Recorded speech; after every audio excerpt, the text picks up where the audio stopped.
I sat at my desk in my spacious office, staring out at the glass facade of Gaines Enterprises. The building shimmered in the Florida sun, a testament to all that I had worked 4 years of late nights, sacrifices, hard-earned triumphs. I built this company from the ground up, never relying on anyone but myself, and at least that's what I thought. It had been a good week. We'd secured a new partnership that could drive the business to new heights. My husband, Robert, and I had celebrated with dinner at our favorite restaurant, and he'd been unusually attentive. He had his moment's charm, wit, a seemingly devoted husband, but even I had noticed a growing distance over the past few months. I was used to his busy schedule, but lately, something felt different. There was an edge to his interactions with me, a subtle aloofness, as if I was being kept at arm's length. The distance didn't seem intentional, more like a slow shift I hadn't quite registered until now.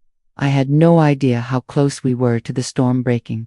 The phone rang on my desk, snapping me out of my thoughts. It was my lawyer, Paula. "Eleanor, I need you to come into my office. It's urgent, urgent." That word hung in the air, sending a shiver down my spine. Nothing had seemed out of the ordinary lately. No legal matters, no complicated contracts to review. What could possibly be urgent? "Okay, I'm on my way," I replied, my mind already swirling with possibilities. Paula's office was just a short drive from mine, and I barely had time to process my own thoughts before I arrived at her building. The minute I stepped through the door, I could sense something wasn't right. There was an intensity in the air, a tension that seemed to hum just beneath the surface. She motioned for me to sit, and, without a word, handed me an envelope.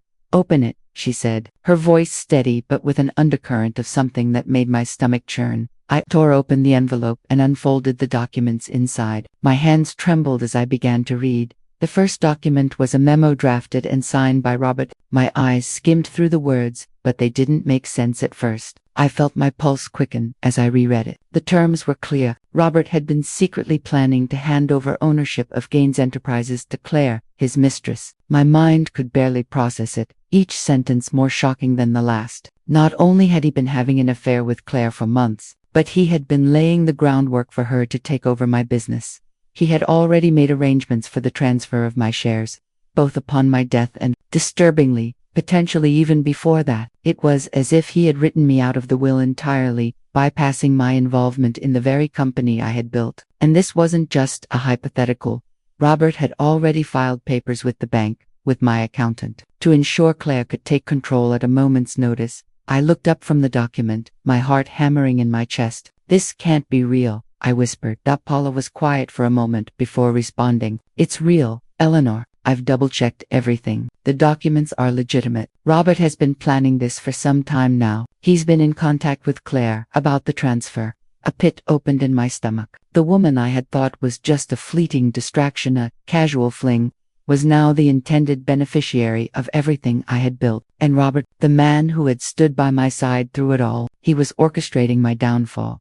I couldn't breathe, my chest tightened, and my thoughts raced. How had I been so blind? How had I not seen this? Had Robert always been like this? Or had this betrayal been brewing slowly, hiding behind the guise of normalcy, until it exploded in the worst way possible? How could he do this? I murmured, my voice barely a whisper. Paula leaned forward, her gaze steady and compassionate. "You don't have to let this happen, Eleanor. You have options. You don't have to accept this." I wasn't sure I could even process it all, but I knew one thing: this would not stand. I had worked too hard, sacrificed too much, to have it all ripped away because of his lies. My company, my legacy, everything was at risk because of a betrayal I hadn't seen coming. "I'm not going to let this go," I said, more firmly than I had felt in days. "This is my business, my future, my life. I won't let them take it from me." The rest of the afternoon passed in a blur as we outlined a plan to stop the transfer. Paula was calm and measured, as always, but I could tell she understood the gravity of the situation. It wasn't just about business, it was about my life. Robert had turned his back on me in the most personal way possible. "We'll need evidence. We need to show the court that this was all done under duress, that he acted fraudulently," Paula explained. I nodded. I knew the road ahead would be difficult, but I wasn't going to sit by and let Robert and Claire take everything I'd worked for. Not without a fight. As I left Paula's office that evening, the sun had already begun to set, casting long shadows over the streets. I couldn't stop shaking, but there was a fire building inside me. I wasn't sure exactly how, but I would find a way to expose this, to take control of my life once again. I had to. There was too much at stake. The next few days were a whirlwind. My head spun with everything I had learned, and the sense of betrayal gnawed at me constantly. But I was no longer just a victim in this story. I had a plan, and I was determined to execute it step by step, no matter how difficult or painful. I spent the following morning at my office, but it felt different. The walls that had once felt like a sanctuary now seemed like a cage. My heart wasn't in the numbers or the meetings. My thoughts kept drifting back to that damn memorandum. How could Robert have done this to me? How could he have been so heartless? I snapped myself out of my daze when I saw Greg, my accountant, walk into my office. Greg had been with me since the early days of the business, and his loyalty had never once wavered. He was more than just an accountant. He was someone who genuinely cared about the company and its future. "Eleanor," he said, walking over to my desk, "I know this is a lot to take in, but we need to go over the financials. We need to see exactly where Robert has been moving money and which accounts he's involved with. If we're going to prove any sort of fraud or manipulation, we need to act fast." I nodded, trying to steady myself. "I know, Greg. I've already spoken to Paula, and we've decided to move forward with a full audit of the company. We need to dig deep. Robert and Claire have been planning this for months. There has to be something we can use against them." Greg sat down and flipped open his laptop, pulling up the most recent balance sheets. We spent hours poring over every transaction, every account, and slowly, we began to see the pattern emerge. Money had been quietly siphoned out of the business, transferred to offshore accounts, diverted into undisclosed investments, and, worst of all, it appeared that Claire had been receiving a cut. "That's what I thought," Greg muttered under his breath, his fingers flying over the keyboard. "This isn't just a business takeover, Eleanor. This is theft." It felt like a punch to the gut. Robert hadn't just planned to give Claire control of the company. He had been lining his pockets with my hard-earned money. He had been using the business as a way to fund his affairant. Who knows what else? And Claire, she had been in on it the whole time. "We need to get this information to Paula," Greg said, his voice low but urgent. "We can't afford to wait any longer." I agreed, but I knew that the real work was just beginning. I needed to gather concrete evidence, enough to bring Robert down in court. It wasn't just about reclaiming my business anymore. It was about justice, about ensuring that no one would ever do this to me or anyone else again.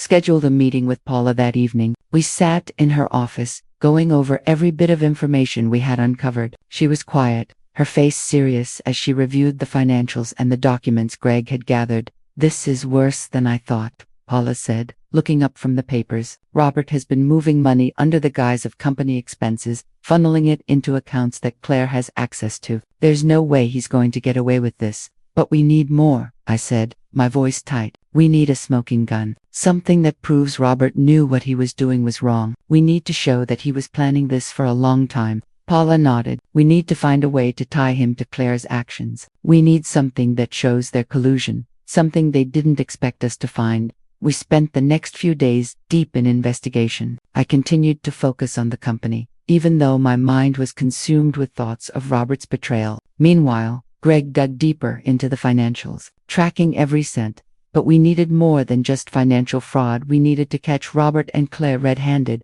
And then, one morning, I received a call that would change everything. It was from an old colleague of mine, a former executive at Gaines Enterprises who had left the company years ago, but had remained on good terms. His voice was low and cautious when he spoke. "I don't know if this will help you, Eleanor," he said, "but I overheard something I think you need to know. Robert has been meeting with Claire in secret. They've been discussing transferring assets and business ownership behind your back for months. They've been careful, but there's a paper trail. You just need to find it." I felt my heart race as I listened to his words. A paper trail. That was exactly what we needed. We had to find those documents, whatever they were, before Robert and Claire could cover their tracks. "Where can we find it?" I asked, my voice barely a whisper. "I can't say exactly. But I know Robert has been using an old safe deposit box for things like this," he said. "It's at a local branch of Sunshine Bank.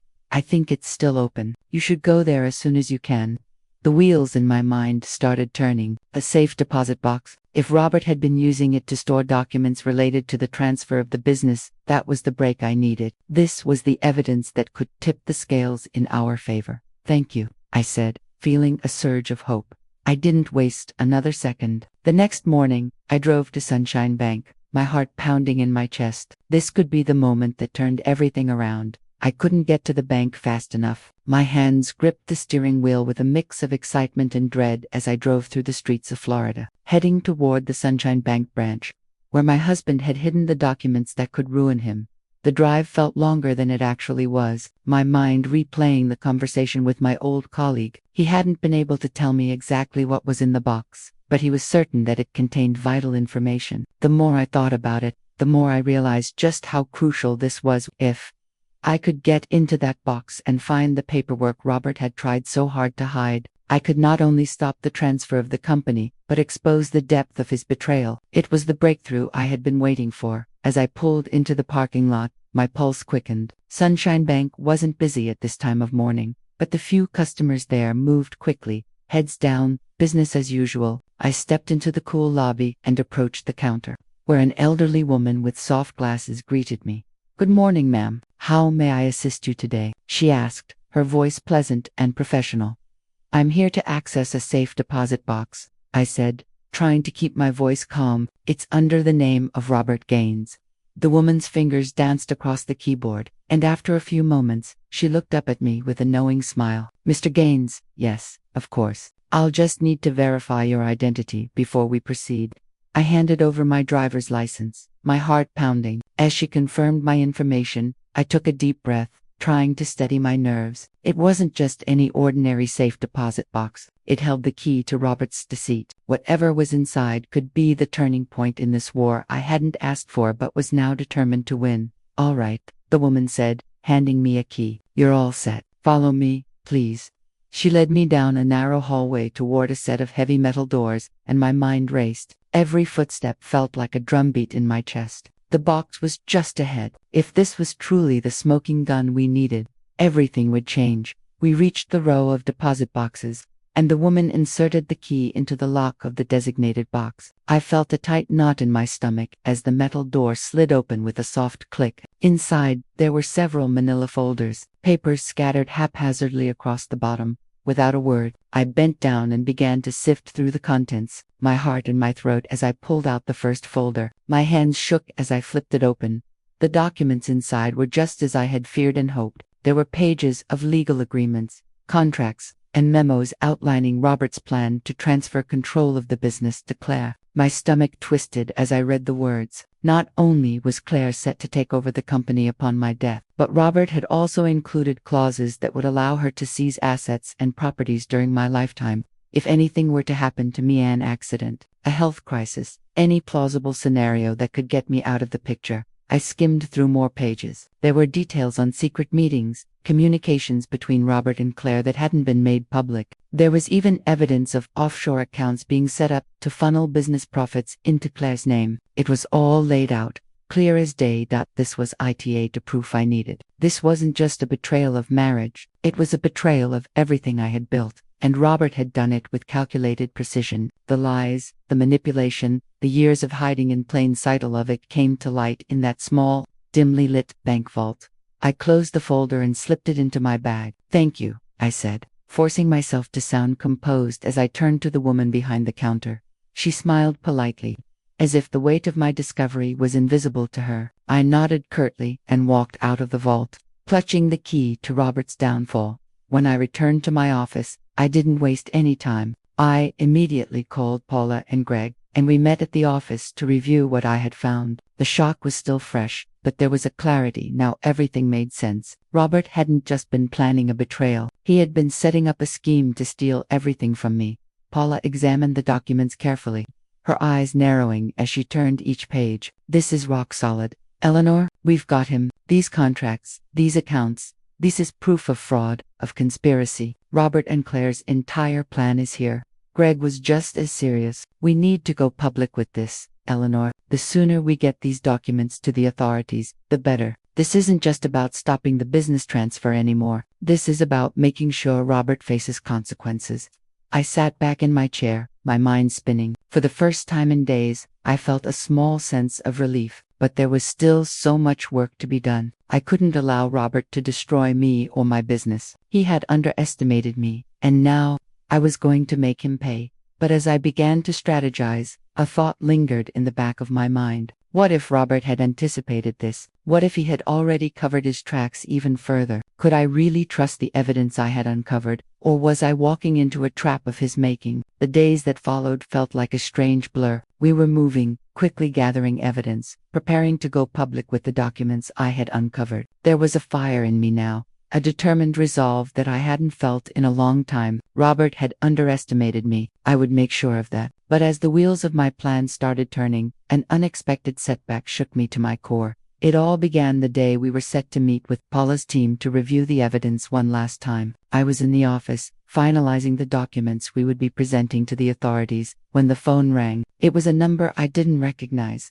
but something told me it was important. "Hello," I answered, trying to keep my voice steady. "Ms. Gaines, this is Vincent Hayes from Whitfield and Moore, LLP. I'm calling on behalf of Mr. Robert Gaines." The voice on the other end was calm, but there was something chilling about it. "Mr. Gaines' attorney," I muttered under my breath, already feeling the familiar sting of anger rising within me. "What do you want?" Vincent didn't waste any time. "Mr. Gaines has filed an injunction against you. He is seeking to prevent you from distributing any materials related to the company's ownership. We have already alerted the court, and a hearing has been scheduled for next week."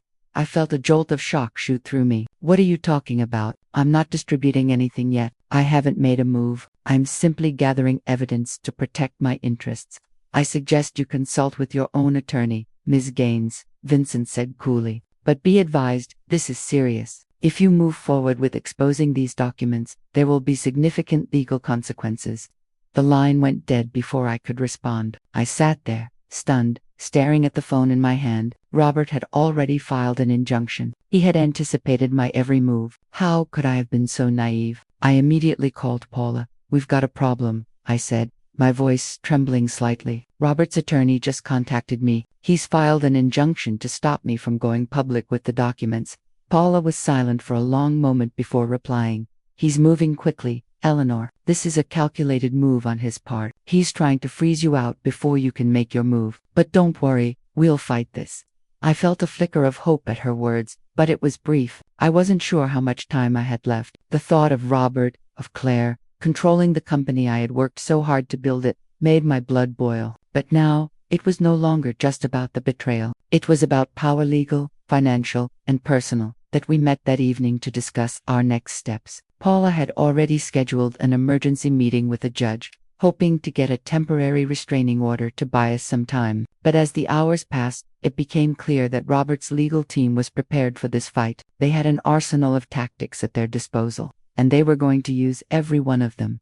"I don't understand," I said, frustration creeping into my voice. "This isn't just a business deal. This is my life, my legacy. How is he getting away with this?" Paula looked at me with a steady gaze. "Because Robert's been covering his tracks for months, Eleanor. He's been making sure every step is legally sound. He's counting on you being distracted, on you not being able to fight him on all fronts." I sank into a chair, my hands shaking as I stared at the evidence before me. It was as if every time I thought I had a handle on things, Robert pulled me further into a game I hadn't agreed to play.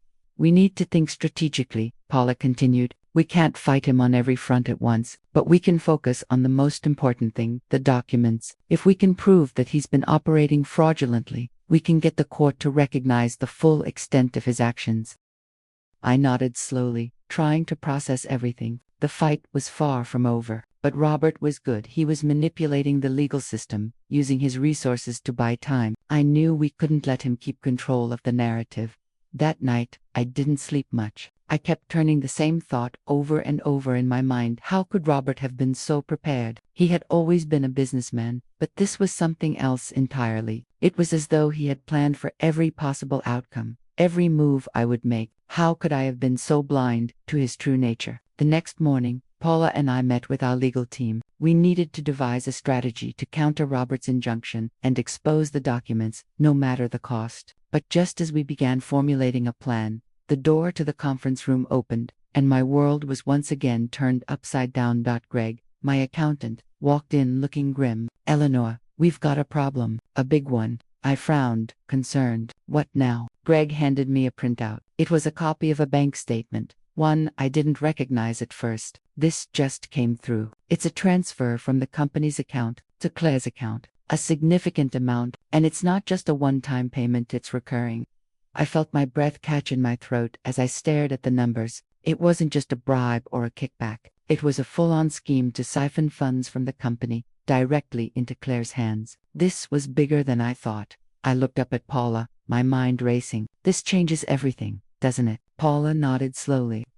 If we can prove this transfer was authorized by Robert, if we can show that Claire is involved in the financial manipulation, it might give us the leverage we need to break the injunction." It was a long shot, but it was the only shot we had. The days leading up to the hearing were excruciating. I had spent weeks gathering evidence, preparing my legal strategy, and yet, it felt as though Robert was always one step ahead. His legal team was relentless, filing motions to block every attempt we made to present the evidence we had gathered. And now, with the hearing just days away, I was starting to feel the weight of it all. Every morning, I walked into my office, and the sight of the company logo, Gaines Enterprises, seemed to mock me. I had spent so many years building this company, yet now it felt like a distant memory, something slipping through my fingers. The board meetings, the employees who had worked so hard alongside me, the long hours spent making difficult decisions, it all seemed so fragile now. Robert had manipulated everything so thoroughly, and it felt like he was determined to take it all from me. Greg, my accountant, was still working tirelessly to track down more evidence of Robert and Claire's financial manipulations, but every time we thought we had something concrete, Robert's lawyers would find a way to block it. It was like a game of cat and mouse, except Robert had more power, more resources, and more time. I sat in my office one morning, staring at the latest round of legal documents, when Paula called. Her voice was strained, but she tried to mask it with her usual professionalism. "Eleanor, we need to talk." "What is it, Paula?" I asked, bracing myself. "We've hit a wall. We've tried everything we can think of, but Robert's team is shutting us down at every turn. We have one last shot, but it's risky." I leaned forward, every muscle in my body tense. "Tell me what you're thinking." "There's a loophole we might be able to exploit. It involves the offshore accounts Robert has been using to funnel money to Claire. If we can show that those transactions were fraudulent, we can open up a whole new line of attack. But we'll need to get a subpoena from the court, and to do that, we need to move quickly." I could feel the weight of her words settle in my chest. A loophole, a legal gray area, that was the best we had. "If we don't get the subpoena, Robert wins," she continued. "The injunction will stand, and he will effectively freeze your access to any company assets. He'll control everything." I let her words sink in. If we didn't act now, we could lose it all. I was on the edge, teetering between fighting back with everything I had and letting the weight of the system crush me. I wasn't just fighting for the business anymore. I was fighting for my dignity, my right to control my own future, and I couldn't afford to lose. "I'll approve whatever we need to do," I said, my voice low but steady. "Let's get that subpoena. Let's end this." The next few days were a blur of frantic preparations. We filed the paperwork, desperately trying to beat Robert's legal team at their own game, but with each passing hour, I could feel the pressure mounting. Robert's lawyers were aggressive, pushing back at every opportunity, and the more I thought about it, the more I realized just how far he was willing to go. It wasn't just about money or business anymore. It was about control, about power. Robert had always been a man who needed to feel in control, and now he was fighting to keep it. The night before the hearing, I sat alone in my office, the glow of the desk lamp casting long shadows on the walls. I hadn't told anyone, but I was terrified. The stakes had never been higher. What if we lost? What if Robert's team was too powerful, too connected? What if I was wrong to think that the truth would win in the end? I took a deep breath, reminding myself of everything I had fought for, the years I had spent building this company, the countless people who had trusted me to lead them, and the life I had worked so hard to build. This wasn't just about Robert and Claire anymore. It was about making sure that no one could ever take what was mine again. I stood up and walked over to the window, looking out at the city below. The streets were alive with lights, but I felt completely alone. There was no easy way out of this. The next few hours would define everything. And then, just as I was about to return to my desk, I received a call. The number wasn't one I recognized, but something about it felt urgent. I answered. "Hello, Eleanor," said a familiar voice. It was Greg. His tone was somber, and I immediately felt a chill run down my spine. "Greg, what is it? What's happened?" "I found something," he said, his voice tight with anxiety. "Something big. You need to get to my office right now." "Greg, what's going on?" I asked, panic creeping into my chest. "It's Robert," he said quickly. "There's a major discrepancy in the offshore accounts. A huge one. If this pans out, it could change everything." I felt a rush of hope and fear all at once. A major discrepancy. Could this finally be the break I had been waiting for? "I'm on my way," I said, hanging up the phone. When I arrived at Greg's office, he didn't waste any time. He handed me a stack of documents, his fingers trembling slightly. "Take a look," he said, his voice low. I scanned the papers, and as I did, my heart skipped a beat. There it was, a transfer that Robert had made from one of the offshore accounts into Claire's personal account. But the amount listed was far larger than any previous transaction. And the most damning part, the transfer had occurred just days before Robert filed the injunction. "This changes everything," I whispered. "Robert didn't just manipulate the business, he's been stealing from it. This is fraud on a massive scale." Greg nodded. "We need to use this, Eleanor. This is the smoking gun we've been looking for." Suddenly, I wasn't just fighting for control of the company, I was fighting for justice, and I would stop at nothing to make sure Robert paid for what he had done. The morning of the hearing arrived quickly, and with it a fresh wave of anxiety. I could feel the tension building in my chest, but there was no turning back now. I had everything we needed: proof of Robert's financial manipulations, his scheme with Claire, the offshore transfers that were the final nail in the coffin. It was all laid out in black and white. But even with this evidence, I knew that nothing was guaranteed. Robert had the resources to fight this every step of the way, and he wouldn't go down without a fight. Paula and I met early that day at the courthouse, her usual calm demeanor in place, but even she couldn't hide the weight of what was about to happen. We had no idea what Robert's legal team had up their sleeves. There was always the possibility they'd find a way to discredit our evidence, to spin it in their favor. But I had to trust that the truth would eventually prevail. As we sat in the waiting area, I found myself pacing. My mind kept returning to the same question. What if Robert found a way to turn the tables? He'd been so calculated, so cold in his betrayal. It wouldn't surprise me if he had another trick up his sleeve. But I wasn't about to let that stop me. "Eleanor," Paula said quietly, her voice bringing me back to the moment. "You've got this. No matter what happens today, remember, you've already won. You're standing up for yourself, and you're standing up for your business."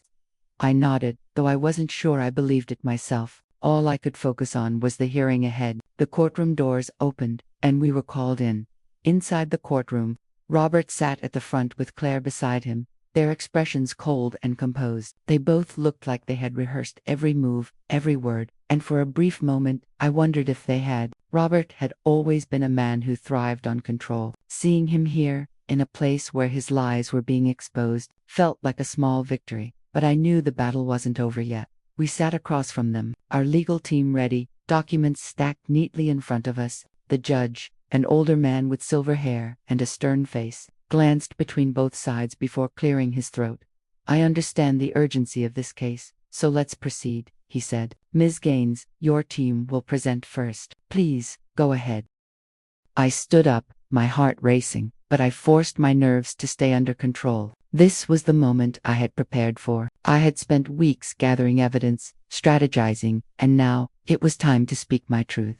I took a deep breath and began. "Your Honor, I stand before you today to show the court that my husband, Robert Gaines, has been involved in a long-running scheme to defraud not just me, but this company Gaines Enterprises, a business I've worked tirelessly to build and sustain." I glanced over at Robert and Claire, who were both staring at me. Robert's expression remained unreadable, but I saw Claire's eyes flicker with something, maybe fear, maybe guilt. It didn't matter. This was my moment.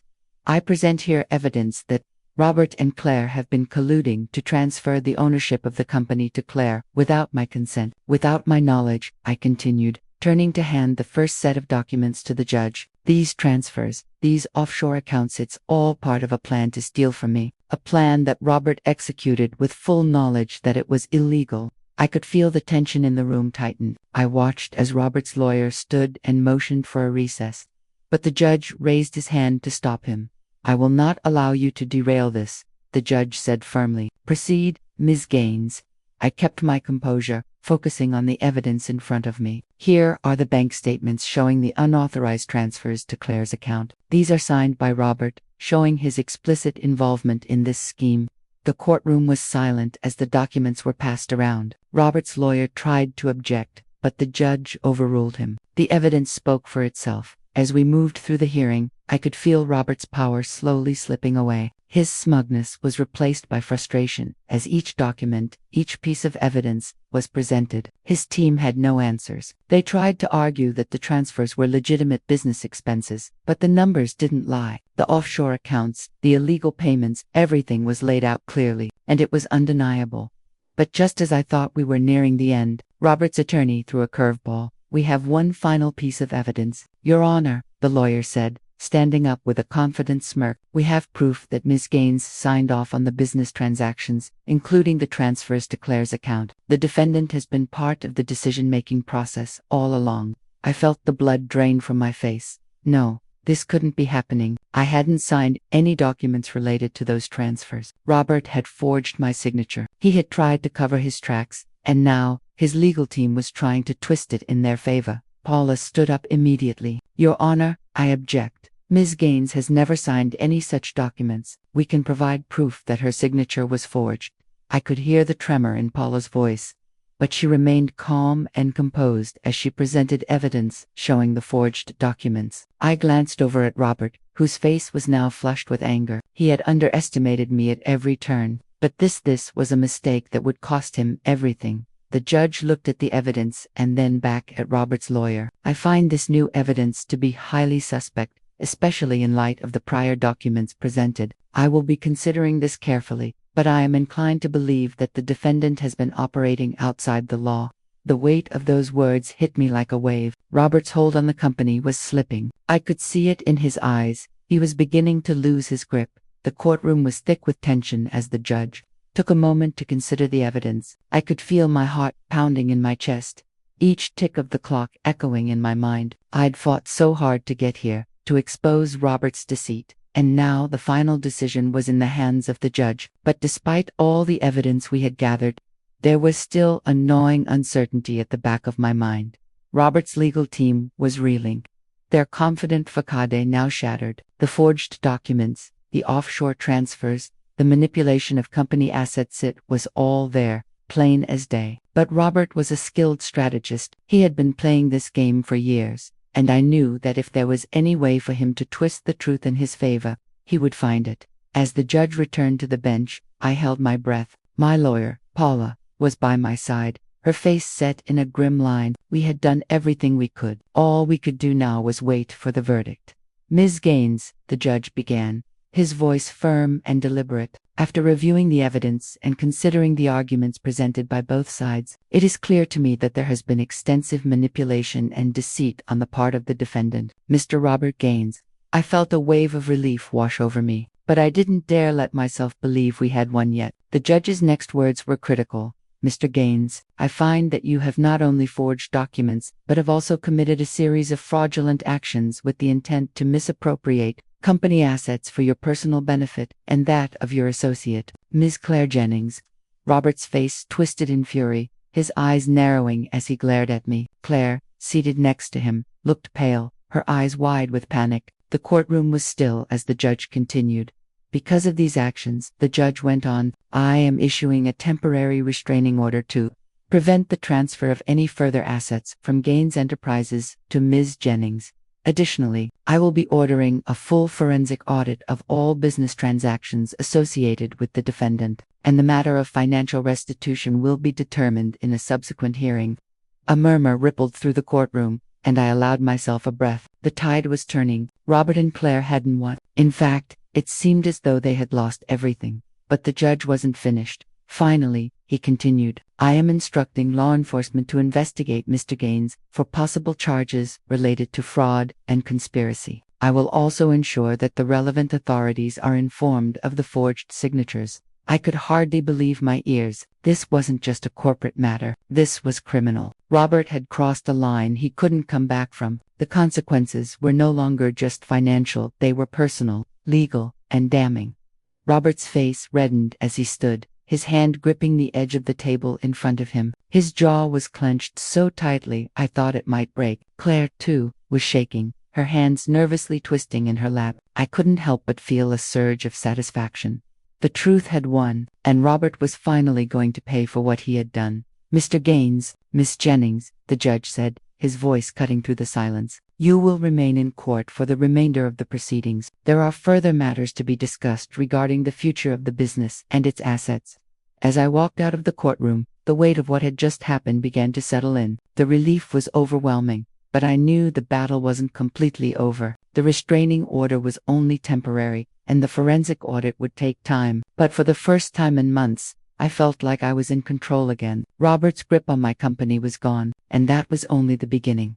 Paula walked beside me, her face showing a rare expression of satisfaction. "You did it, Eleanor. You held your ground, and now Robert's actions are out in the open. He's not getting away with this." "I can't believe it," I replied, still in shock. "I honestly thought he'd find a way to spin it, that he'd win again." But the judge saw through it. He saw the truth.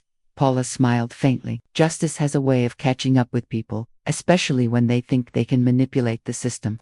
Back at the office, the first wave of relief hit me. I sat at my desk, staring at the familiar logo of Gaines Enterprises. It was mine again, but there was still so much to do. The damage had been done, and there would be fallout to deal with. I needed to rebuild, to regain the trust of my employees, my partners, my clients, but now it felt like a new chapter had begun.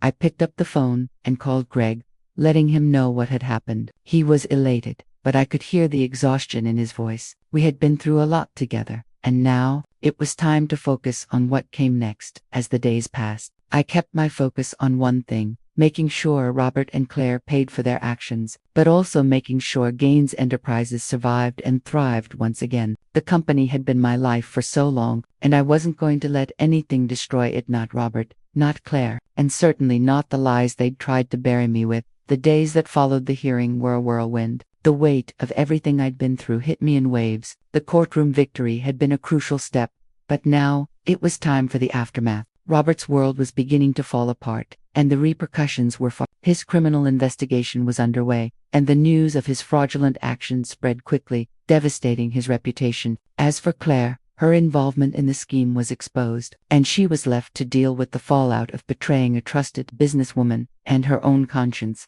I had known for some time that Robert was a master manipulator, but seeing him unravel so completely, his lies crumbling, his plans exposed, was both satisfying and surreal. The man I had trusted, the man I had built a life with, was now facing the consequences of his actions. A week after the hearing, I stood in front of a room full of employees in the main conference room of Gaines Enterprises. They were all there to hear what I had to say, and I could feel the weight of their eyes on me. They knew something had changed, but not the full extent of it. "I'm sure many of you are wondering what's happening with the company," I began, my voice steady. "The last few months have been incredibly difficult, not just for me, but for all of us. But I want to assure you that I am taking back control. Gaines Enterprises is not just my legacy, it's our legacy." I paused, letting the words sink in. The room was quiet, expectant.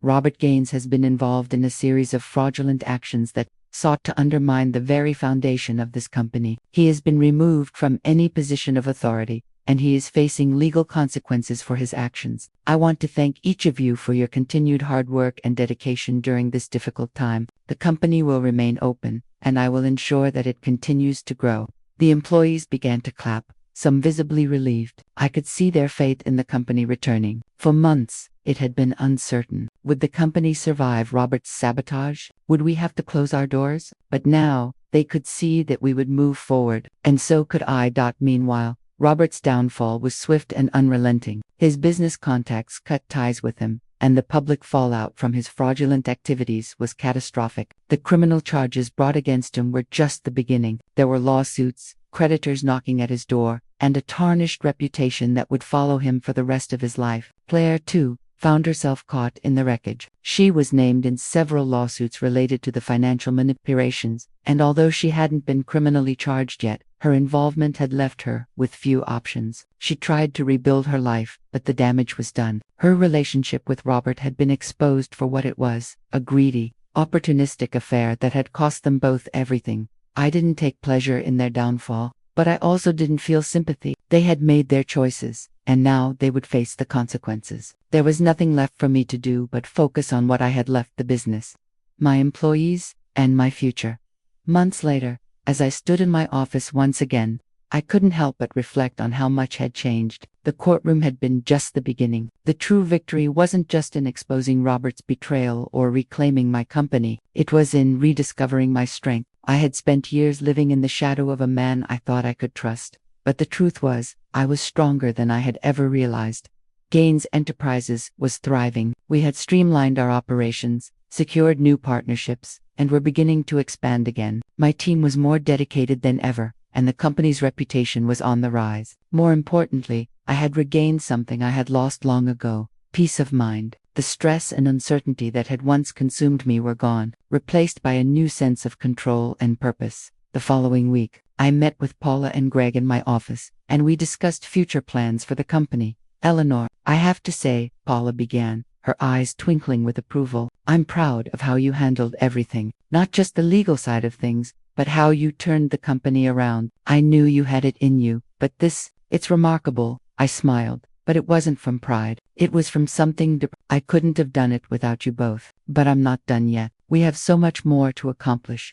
Later that evening, as I walked through the building I had built with my own hands, I felt a quiet sense of fulfillment. The company had survived, and I had rebuilt it on my terms. More than that, I had reclaimed my life. I didn't need Robert. I didn't need Claire. And I didn't need anyone who sought to manipulate me for their own gain. I had learned that no one could take my power away unless I let them. The moral of my story wasn't just about business, it was about trust, resilience, and the strength that comes from facing betrayal head on. I had been knocked down, but I was still standing, stronger than before. And now, I was ready to take on whatever came next. I walked to the window of my office, looking out at the city below, knowing that no matter what happened, I would continue to build. Gaines Enterprises would grow, thrive, and stand as a testament to everything I had fought for.